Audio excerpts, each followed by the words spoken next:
At narito na naman ng mainit na balita mula sa mundo ng social media na hatid sa inyo ni Madam Chika. Isang makasaysayang kaganapan ang inaasahan sa darating na Enero 13 kung saan inaasahang sasabak si dating Pangulong Rodrigo Duterte sa isang malakihang rally. Ayon sa mga ulat, magkakaroon ng rally sa Davao City na dadalohan ng mga taga-suporta ng Pangulo. Kasama niya sa kaganapan si Vice President Sara Duterte na siyang patuloy nakikibahagi sa mga isyong pambansa at lokal. Ngayong taon, ang rally ay inaasahang magdadala ng mga sigla at pangako para sa mga taga-suporta ng Duterte administrasyon.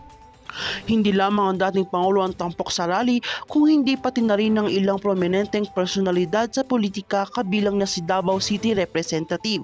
Ngunit may mga usap-usapan na ang dalawang leader ay napahiya matapos nilang makaharap ang Vice Presidente si Sara Duterte sa isang pulong kamakailan. Ang mga hindi pagkakaunawaan na tensyon sa pagitan ng mga opisyal ay nagdulot ng mga kontrobersya kahit nagbigay ito ng mga pahayag na matinding issue.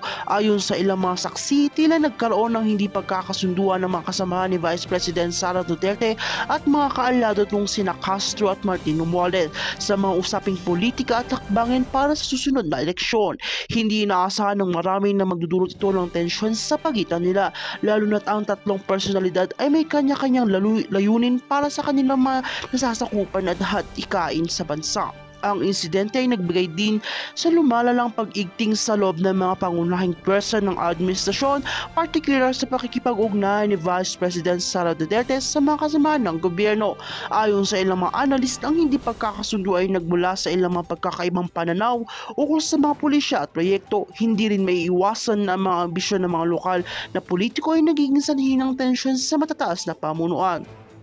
Ngunit sa kabila ng lahat na ito ay naasahan ng mga taga-suporta ni dating Pangulong Duterte na magbabalik loob at magpapakita ng kanilang pagkakaisa sa dating rally. Si Duterte na tinaguriang FPRRD ay malaking impluwensya sa mga miyembro ng kanyang partido at inaasahan na ang rally ay magiging isang plataforma upang muling ipakita ang kanyang mga layunin at plano para sa bansa. Isang simbolo ng pagtulungan at paglalaban sa mga hamon ng Administrasyon Duterte ang itatampok ng kaganapan.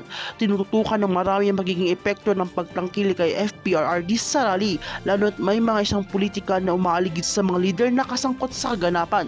Samantala, mga tensyon sa pagitan ni Franz Castro, Martin Romualdez at VP Sara ay patuloy na sinusubaybayan ng publiko. Ang rally sa Enero 13 ay magbibigay ng pagkakataon ng mga kasamahan sa politika upang mulang ipakita ang kanilang pwersa at magtutulungan para sa mga susunod na hakbang. Panoorin natin ang mga susunod na kaganapan sa politika sa bansa. At kung bago ka pa lamang sa akin channel, ay huwag kalimutan mag-like, share, and subscribe para update ka sa aming bagong balita.